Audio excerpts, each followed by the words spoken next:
I don't remember any ruins in Narnia. I wonder who lived here. I think we did. I think it's time we found out what went on here. Who are you? I am Prince Caspian. When the Chronicles of Narnia, Prince Caspian arrived in 2008, it carried the difficult task of continuing a fantasy saga that had already introduced audiences to a world of talking beasts, ancient prophecies, and child kings and queens.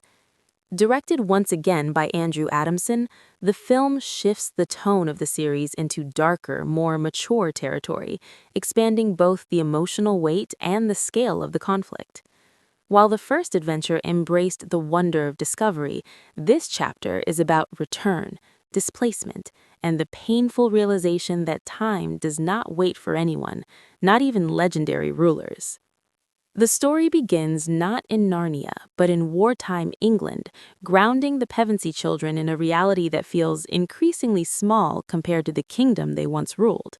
Peter, Susan, Edmund, and Lucy are no longer ordinary schoolchildren in their hearts.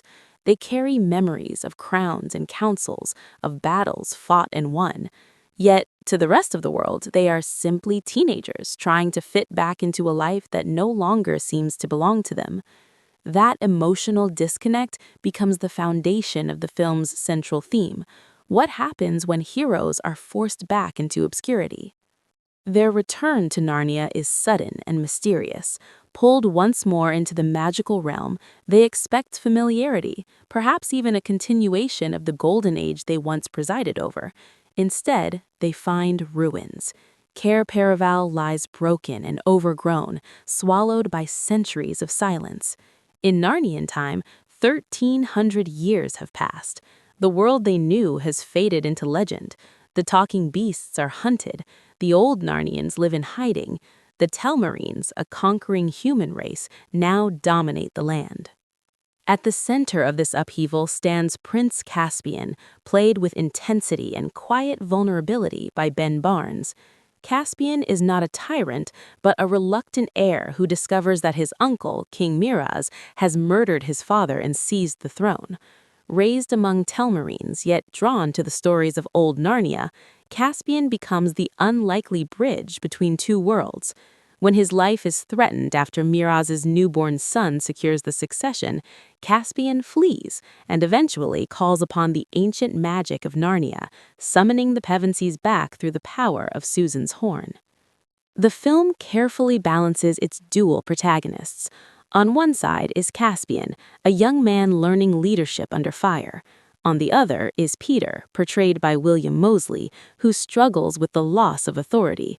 In Narnia's past, he was High King Peter the Magnificent. In this altered present, he is a displaced legend in a land that barely remembers him. That tension simmers throughout the narrative, especially as Peter's pride occasionally clouds his judgment. The movie allows him to be flawed, impulsive, and even wrong, an evolution that gives the story psychological depth. Edmund, played by Skandar Keynes, emerges as a quieter but steadier presence.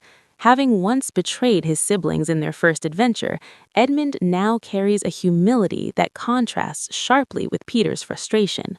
Lucy, brought to life by Georgie Henley, remains the heart of belief in the story. Her unwavering faith in Aslan becomes the spiritual anchor of the film. Susan, portrayed by Anna Popplewell, stands between reason and wonder, skilled with bow and logic, yet increasingly skeptical of unseen guidance. King Miraz, embodied with cold calculation by Sergio Castellitto, represents the political menace of the story. He is not a sorcerer or a mythical beast, but a calculating usurper who understands power and propaganda. Under his reign, Narnia's history is suppressed. Myths of Aslan are dismissed as fairy tales. The Old Narnians are driven underground. The conflict becomes more than a battle of swords. It is a struggle over memory and identity. Visually, the film expands the scale of warfare. Massive battle sequences replace the more contained clashes of the previous story. Forest ambushes, castle sieges, and desperate retreats unfold with kinetic intensity. The production design emphasizes realism.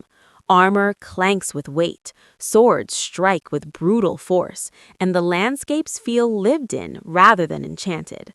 The sense of fairy tale whimsy is deliberately subdued, replaced by a grittier aesthetic that mirrors the darker themes. One of the most striking elements is the portrayal of divided leadership among the Narnians. The Old Narnians include dwarfs, centaurs, fauns, and talking animals, yet they are fragmented and wary. Trust must be rebuilt. Caspian's alliance with them is fragile at first, especially since he is human, and humans are their oppressors. The film explores this tension through characters like the dwarf Trumpkin, who initially doubts the return of the legendary kings and queens. His skepticism reflects the broader uncertainty in a land where hope has been extinguished for generations. The narrative escalates when Peter proposes a bold but reckless night raid on Miraz's castle. It is a moment that defines his arc. The assault fails, costing lives and forcing the heroes into retreat. This sequence underscores a critical theme. Courage without wisdom can become arrogance. The defeat humbles Peter and shifts the balance of authority within the group. Edmund and Caspian begin to step forward, offering more measured strategies. Throughout the film, Lucy insists that she has seen Aslan, the great lion and spiritual guardian of Narnia, yet the others do not see him. This divide becomes symbolic: faith versus doubt, vision versus practicality.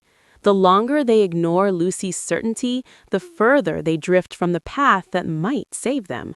When Lucy finally follows Aslan alone into the forest, the reunion feels intimate and emotionally resonant. Aslan does not roar his way back into the story. He walks beside her quietly, reminding the audience that belief often requires solitude and courage. The climactic duel between Peter and Miraz serves as both spectacle and political maneuver. Presented as a single combat to decide the fate of armies, it is ultimately revealed to be a deception. Miraz's own allies betray him, proving that tyranny breeds treachery. The battlefield erupts into chaos, and the full-scale confrontation unfolds with sweeping choreography. Centaurs charge alongside human soldiers, giants hurl boulders, the old Narnians reclaim their courage.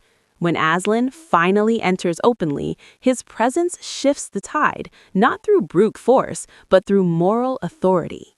The film closes on a note of bittersweet transition. Narnia is restored, but not all can remain. Peter and Susan learn that they will not return again. Their journey in this world has reached its end. That farewell carries a quiet poignancy. Growing up, the film suggests, means accepting that some chapters close forever. Edmund and Lucy still have more to learn, but the elder siblings must move forward into a different future. Behind the spectacle lies a production that sought to mature alongside its audience. The action sequences are more intense, the emotional conflicts more layered. The score swells with both melancholy and triumph, reinforcing the epic tone. Performances across the cast reflect this tonal shift, particularly Ben Barnes's portrayal of Caspian as a leader forged in uncertainty rather than destiny alone. In expanding the mythology, the film also deepens the allegorical undercurrents associated with C.S. Lewis, the creator of the Narnia universe. Themes of faith, restoration, and rightful kingship remain central, but they are woven into a story that emphasizes human frailty. Leadership is questioned. Motives are tested. Victory is earned through humility as much as strength. Over time, Prince Caspian has been regarded as the darker middle chapter of the cinematic trilogy. It is less about the discovery of magic and more about the cost of preserving it. Where the first adventure dazzled with introduction, this one challenges its characters to confront doubt and pride. It broadens the scope of the Narnian world while narrowing in on personal growth. The result is a film that trades some of the innocence of its predecessor for a richer, more complex narrative. Ultimately, the Chronicles of Narnia Prince Caspian stands as a meditation on time, memory, and the resilience of belief. It reminds viewers that legends fade unless defended, that leadership requires sacrifice, and that returning home is never as simple as stepping through a doorway. The Pevensies may have once ruled as children in a golden age, but here they must earn their legacy again in a land scarred by centuries. In doing so, the film transforms a fantasy sequel into a story about maturity, responsibility, and the enduring hope that even after 1,300 years of darkness, a kingdom can rise once more.